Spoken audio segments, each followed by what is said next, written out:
Kia ora everyone, and welcome to CeedubLive.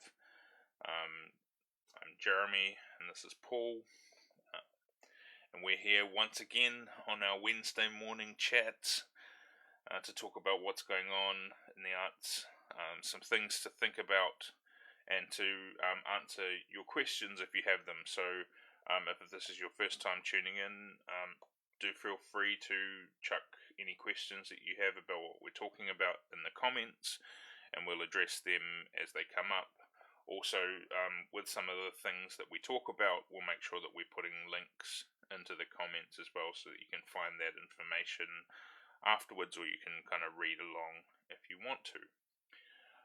So today we're talking about gaining clarity, about thinking about where you're at. We're emerging into level 2 and learning about what that means and what that means for us as artists, and how we work and how we engage with each other. And we don't necessarily have to jump straight back into everything 100% that we were doing before. We can afford to take a bit of time to rethink about what this means, to think strategically about what we're doing, either in individual projects or in a bigger picture of what we are as artists, and how we want to work or how we want to function as organizations. And so that's a little bit about what we're going to talk about today. Yeah, good morning everyone. So yeah, gaining clarity is the title. So seems like something a lot of people are looking for at the moment. And yeah, just definitely, reflecting what you're saying, Jeremy. I think a lot of our plans were very suddenly erased or changed or whatever. I know that my year's sort of goals and plans were very based on overseas opportunities, and I had to let go of all that pretty quickly. So, and I'm sure there's lots of examples of people who, I know I've been talking to all sorts of people who have had all sorts of things that I've had to let go of. So naturally, leading on from that, if we've let go of a lot of stuff, the question is, what are we doing now? So definitely, this is a great time to be thinking about that. I think for a lot of us, it was quite hard to actually think about that too much during lockdown, because I think there was a lot of processing that needed to happen, a lot of taking care of each other, a lot of just kind of, hunkering down and doing our thing. So now that we're kind of seeing things open up, it does feel like a really good time to start thinking about what's next. And I think as things move forward, we're starting to get a bit more of a picture of what life could be like moving ahead as well, in terms of the general, the messages we're getting from the government and what's happening with the pandemic in New Zealand and things like that. Yeah, so the topic, gaining clarity, it's kind of a user-friendly term for what often another term for what we're going to be talking about today is strategic planning. And I know that's a term that can scare people off, but don't be scared. So, and often when people hear that term, they think of it in terms of, corporates and organizations and stuff like that. But we've been running workshops over the last few years on strategic planning, and it works really well for individual artists as well, or small groups, less formal groups. So it really is, just as the title says, it's about getting clarity about where you're at, what your group or your own arts practice is, where you're heading, how you want to go about doing that, and what's important to you. So that's kind of what we'll be moving through today. So what's the first step? What's the first kind of big picture consideration that we need to be thinking about? Yeah, well, I guess often, like when we think about this process, it's broken down into a few different parts. And we're going to touch on all of those today. So the first one would be getting clear on what your purpose is, which might sound like a a strange thing to, most people probably feel like they're pretty clear, like my purpose is to put on really good shows or to make the best paintings I can or whatever, which is definitely a useful way to look at it. But you can sort of drill down much more than that. So before I sort of start delving into that too much, we'll look at the purpose, we'll look at your vision, so that's where you're ultimately heading. Those might be your big goals and aspirations and the things that maybe make you feel a little bit scared in a good way. And then values are often part of this as well. So just getting clear for yourself what your values are, how you want to go about doing this work. And that, I think, becomes particularly important for groups so that you can have agreed sets of values to work from. And then another thing that often is, I highly recommend is what is called a SWOT analysis, which is basically an assessment of yourself or your group. What are your strengths? What are your weaknesses, your opportunities, and your threats? So there's a really good and simple exercise you can do around that stuff. And we'll get into that a little bit later in this chat. Yeah. Cool. So thinking about a purpose, obviously it can be linked with the work that you're doing, the project that you're doing, but it can be a kind of broader purpose that helps to provide a sense of direction for the work that you're doing. So what are some of the ways that we can kind of think about a purpose if you're an individual artist? Yeah, good question. So your purpose, I think, it's easy to think of your purpose as the what. So, my purpose might be to, paint as many murals as I can in a way that, is exciting and fun and meaningful. But if you go a bit deeper, I think the best, when people do this in the best way, it's when they really start to explore the why. So sure, you want to paint lots of murals or you want to be an amazing dancer or whatever, but if you get really clear on your why, start asking yourself those questions. That's when you really start to get clear on, actually, why are you doing this? What drives you? What's important? And what do you want to emphasize with the energy that you have? There's a great little article that that Monica from our team wrote, which puts this stuff into really good language. I'll just pop that in the comments. And there's some really good why questions on there. So why does it matter what you do? Why is a project important? And that project could easily be swapped out for art practice or groups work or whatever. Why is your project needed in the world? And why should anyone care? That last question maybe sounds harsh on the outset, but it's a really good question to ask yourself, because people do care, but why should they care? What is it about it that they care about? Why do you care, Yeah, why do you want to dedicate your life towards doing this thing? You want to be really clear on that because it can be really useful for the way that you communicate that with others. Yeah, absolutely. So yeah, that's a good point. Is if we think about what the purpose of having a purpose is, it's partly to give yourself real clarity about what you're actually up to, and it's a kind of work that seems kind of obvious on the outset of like, well, of course I know what my purpose is or whatever, but sometimes when we delve into it, we really do get some really important and beneficial clarity. But it is also, as you say, it's about how we communicate with other people as well. So this stuff is gold for doing your funding applications, or if you're talking to other people about maybe collaborating, or maybe if you're in a group about someone joining your team. It's just kind of your purpose. Ideally, you boil it down to a single statement, and then it's kind of becomes the ideal answer for what do you do. But it's not just the what, it's kind of why do you do? So yeah, definitely really useful thing to have. And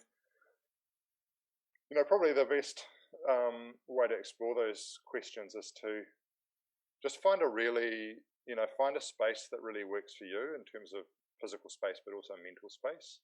And just really, if you're an individual, just really take the time to really thoroughly explore all those questions. Don't just sort of jump to the first answer that pops into your head and assume that you've cracked it, but really explore, really tease those out. Yeah, I'm sorry, you go ahead. It's a great thing to kind of to do and set aside and then revisit and re-engage with as you look at it with kind of new learning or whatever you've in response to a project you might have completed, kind of pull it out and does this still make sense? Can I tweak this in some way? It's a living thing. It's not like you get it engraved in stone and stick it on the wall and it stays the same forever. It evolves with you. Yeah, 100%. Yeah, and what's happening in the world at the moment is a really good example of that. If you'd written a purpose statement before the pandemic, it's quite likely that it needs a rewrite now. Because if you're like me, all of your plans have gone out the window. Well, not all of them, but there'll be key things that have changed, and we can't really ignore that and pretend that we're going to carry on as before. So definitely, this is the stuff that also really kind of inspires us to action. So it's it becomes kind of your new guide really for what you're doing. Yeah. Great. Obviously, as we talk through this, again, if you have any questions, do chuck them in the comments. And this is really serving as a kind of initial taster and a kind of overarching framework of things to think about. Obviously, there's not time to kind of go through developing a purpose in a half-hour live stream on a Wednesday morning. You may not be in the right headspace to do that, and that you can revisit this and revisit the article at a later stage, and also get in touch with the team at Creative Waikato to talk more about what that is and processes you can go through. But this is just providing a kind of overview of things to think about, or things to think about thinking about as you work towards what is next for you. Yeah, good. That's a really good point. So for organizations, we can run a bespoke strategic planning session for you, or often it takes multiple sessions. We can do that via Zoom or in person once it's sort of fits within the restrictions. And there's no charge for that. That's part of what we do as Creative Waikato. And for individuals, we can run workshops too. It takes a little bit more coordination because we like to work with a minimum of 6 people. But if you have a bunch of people, other artists that you want to do this with, or if you think there'll be other people in your area who are keen, then we can run this again either online or in person once things allow for that. So we've talked about purpose. What follows on from that, and how does it connect? So purpose, and then another key part is your vision. So if your purpose is your why and a bit of your what, then your vision is kind of it's the where you're ultimately heading. It's your big goals. It's your kind of ultimate dream. It's the thing that drives you forward. As I said before, it's the thing. It might make you feel a little bit scared, but in a good way, in a way that you feel like really rising to that challenge. It's the place that your ultimate vision might not be somewhere that you even can actually get to, but it does feel like the thing that you want to be heading towards. So an example that I think is a really good vision is that's an example of that they might not ever get there, is for Arts Access Aotearoa, which is a really great organisation that works a lot with art spaces and arts activity that basically, as the name says, it allows access to the arts or helps create that. So their vision is, and this isn't verbatim, but it's something like all New Zealanders are able to participate in the arts. So when you think about that, that might not, unfortunately, ever actually, they might not ever fulfill that vision. I mean, I hope they do, but that is a massive vision because there's all sorts of reasons why people, have barriers to being able to participate in the arts. But that really makes sense for them in terms of their kaupapa as a way of them, as something to shoot for. So your vision might not even necessarily feel achievable, but it should feel like a worthwhile thing to work towards. Yeah. So it's, if you're an individual, it's I guess the main reason for your vision is it's the thing that is going to drive you forward and make you excited about the work you do. We have to think beyond, just our day-to-day and what's in front of us, or the next job, or the next exhibition or show, and really think, if we start to think further down the track, that can really help shape our activities as well, and where we put our energy.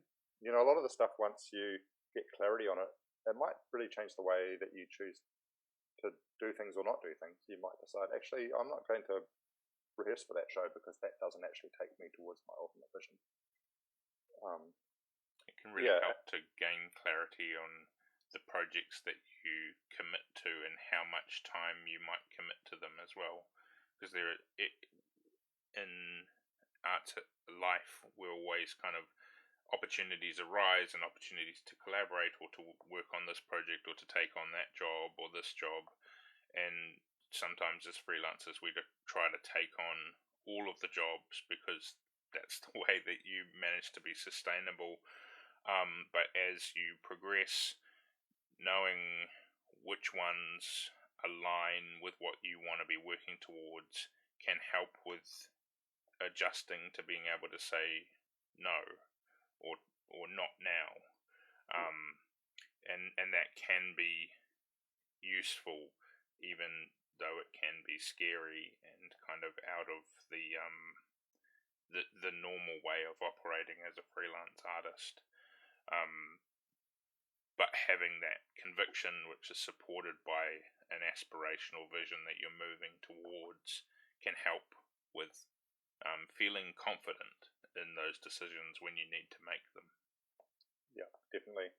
I think, one of the best things that a lot of creative people can learn to do is just say no. We're very, as you say, we're very good at saying yes to all sorts of stuff because it's exciting. It might be a great project, but is it the right project for you? Does it fit with your purpose and your why about what the why you're doing what you're doing? Does it drive you towards that ultimate vision of where you want to be? And if it doesn't, then really rethink whether that's for you. And if you don't have any projects that you feel are doing that, then maybe that's time to start looking around for new projects or other collaborators or other opportunities. Cool. And so we've got these kind of big, this reason for being and this thing that we're working towards. What are the other components that we need to be thinking about when gaining clarity or doing our strategic planning? Actually, just before I move on to that, really easy exercise. Well, I don't know if it's easy, but an exercise that anyone can do at home around your vision is, if you find a quiet space where you feel relaxed, where you're not going to have kids appear and disrupt you, or your dog or whatever, and literally shut your eyes and do a visioning exercise and just spend a good minute. You can set a timer on your phone or whatever you want to do. Spend a solid minute imagining you in your ideal situation in terms of your creative work. A really powerful exercise. When we do this in groups, people get super excited and about what they see. And it's not something that we usually take time to do for ourselves. We sort of have a feeling of what we want, but to really build as clear a picture as you can in your imagination about what it looks like, what it feels like, who's there, what kind of stuff are you doing, what is your, just get as much clarity around that as possible. Then once the minute's up, before you start, make sure you've got pen and paper on hand, and then once the minute's up, just write as much as you can before you do anything else, before you talk to anyone or do anything, just capture as much stuff as possible. And then look for the common themes that are within what you've written down. Like, is there a way of summing up that kind of activity in a way that talks about where you want to ultimately get to? So that's an exercise you can do at home that could help you build a really clear idea about what you actually want. So to answer your question, Jeremy, the other sort of parts that we might want to look at is our values.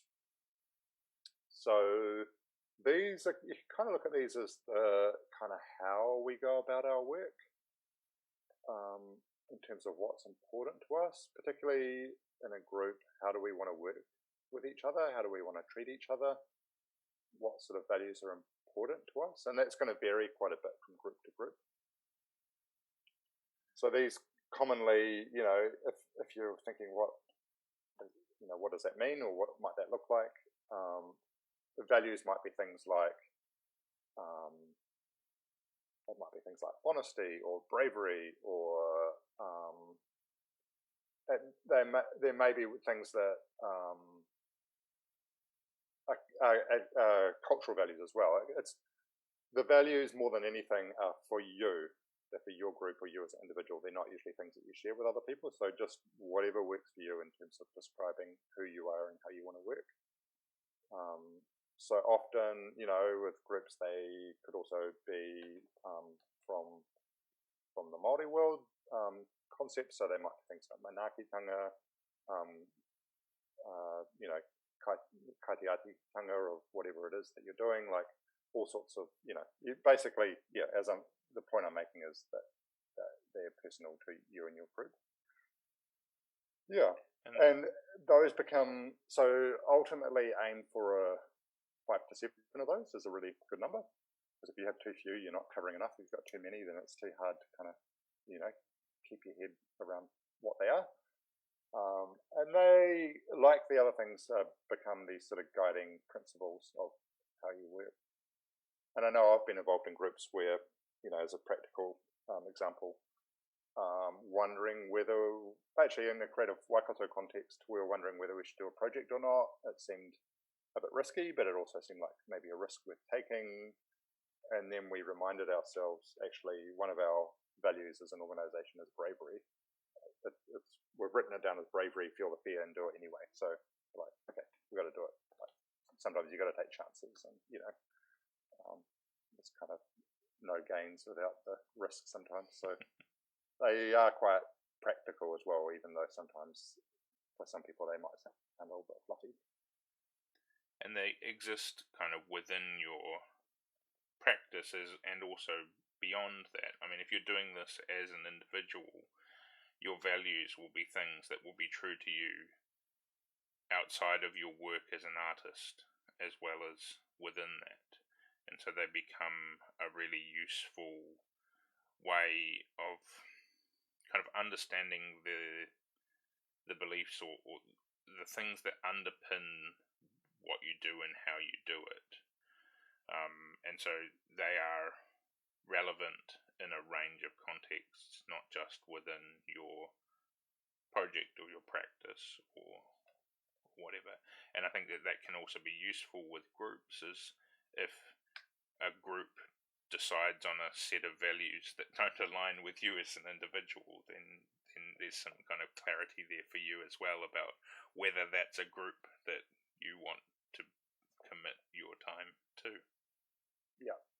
Yeah, values are kind of weird things. They're not things that we consciously choose for ourselves.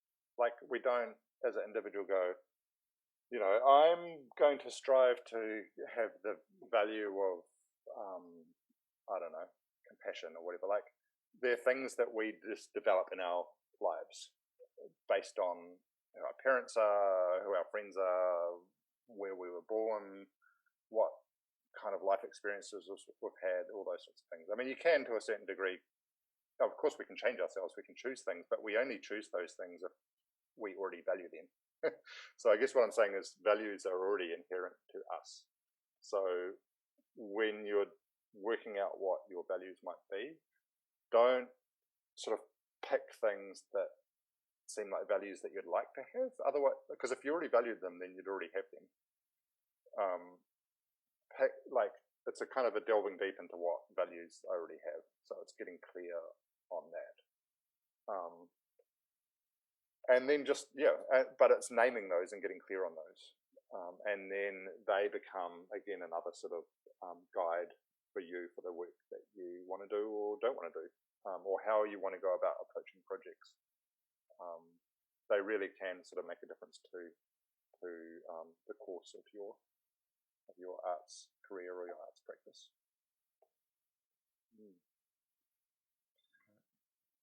Yeah. So then, okay, so we've got our purpose, so we've got our vision, we've got our values, all in about 26 minutes. We're doing a really great job towards gaining clarity around the way that we're going to move forward into what we're doing. What's the next kind of step? I think you mentioned something that's really practical about looking at kind of where you're at and how you can move forward and what you've got with you. So tell us about that. Yeah, awesome. So another really sort of practical way to assess where you're at and where you can move to, I mentioned at the beginning of this chat, is the what's called a SWOT. So SWOT just stands for strengths, weaknesses, opportunities, and threats. What I'll do now is I'll just chuck a little link into the comments, and that actually describes the exercise to develop your SWOT. There's a PDF you can download there. So it really it's just a brainstorm, really. So either on your own as an individual, if that's your practice, or in your arts group, is to go through each of those 4 things and spend a solid amount of time on each one, just really teasing out all of the things. So, for example, with your strengths, just discuss, or if you're on your own, just really push to get as many of those as possible. Can be quite a hard thing for people to do on their own, so you could always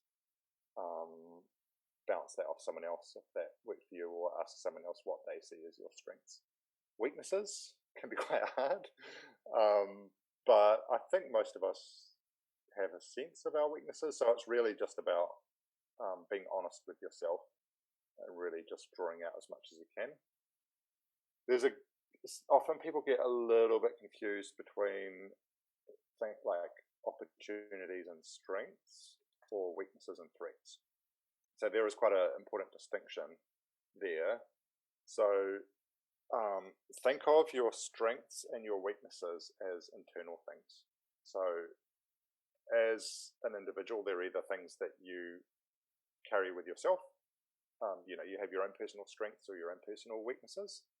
Or as an organization, they are things that lie within that organization. So within your board or your committee, or including the building that you have or whatever. But those sort of things are inherent to that group. Whereas the other ones are external. So your threats and your opportunities, those are things kind of outside of you or outside of your group. So a threat is sort of, a weakness might be something that you have in yourself, but a threat is something that comes at you from the outside. So, for example, a weakness might be, for me, that I get extremely bored whenever I have to try and do anything to do with tax. Instantly bored. So that's an area where I need to get help.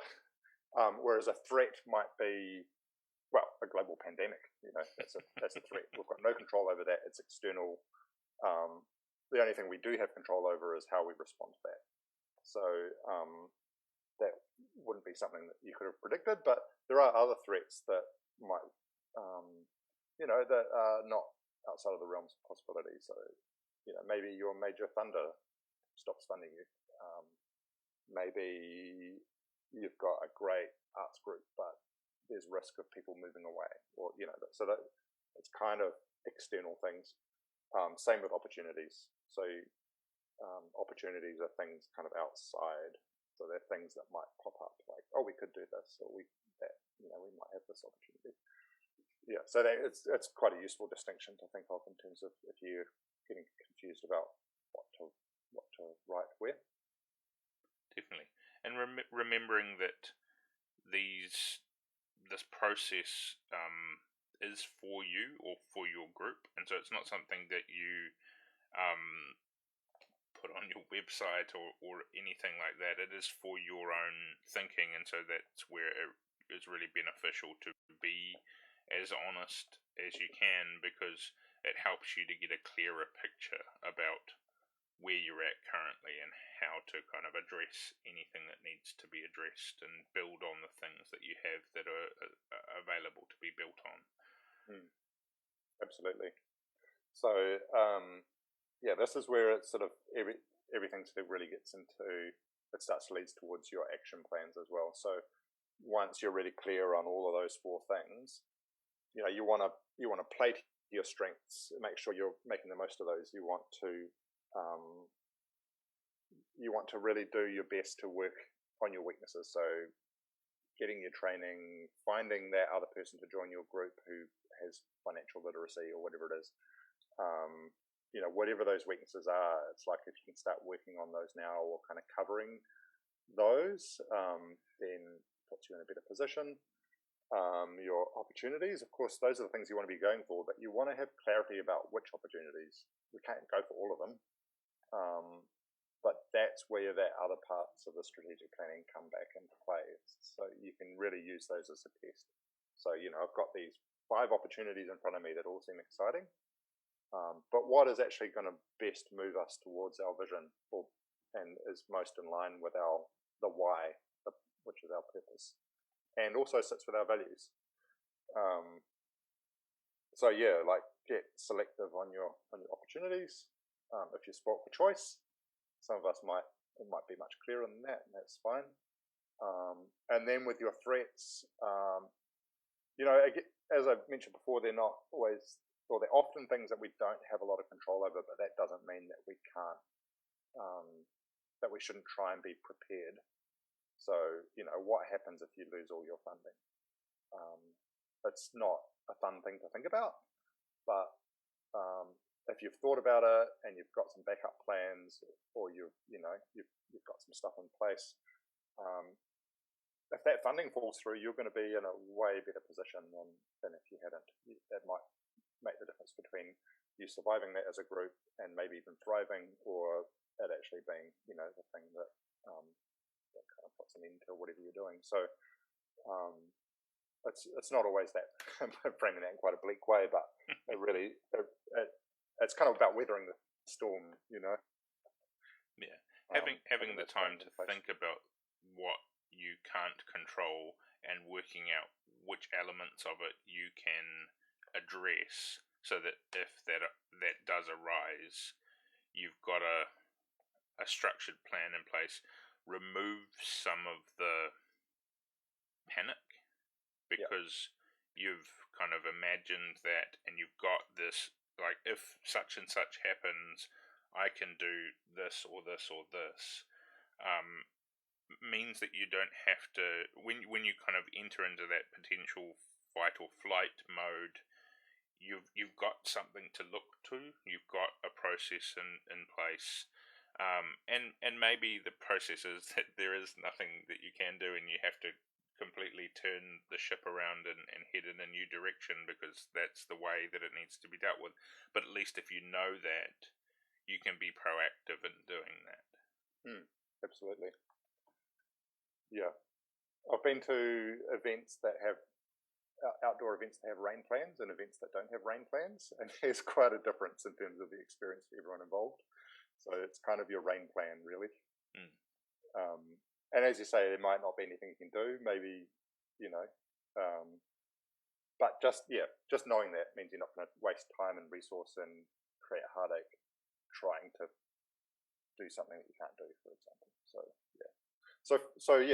Basically from those 4 areas, you can actually start to list out all those things. Start to list out the things that you're going to put in place to protect you from those threats that we've just been talking about. Start to list out what actual practical steps are you going to take towards realizing those opportunities and making the most of those. What are you going to do about your weaknesses? How are you going to use those strengths that you've got? So you can really then start to build it out into an actual plan, and you could then lay that out for the next year if you wanted to. Or even the next, some people do like a 3-year plan or whatever. But even just having the next year kind of laid out, put that into a timeline, be realistic about what you can do, given that there might be a whole lot of activity on there that sits above, extra to your creative work that you want to be doing as well, and family life or social life or, day job, whatever it is. So it's about being really honest with yourself, not trying to do everything in the first month, but just building a plan that's going to work for you and either put your arts practice or your group in the best possible position to do the things you love.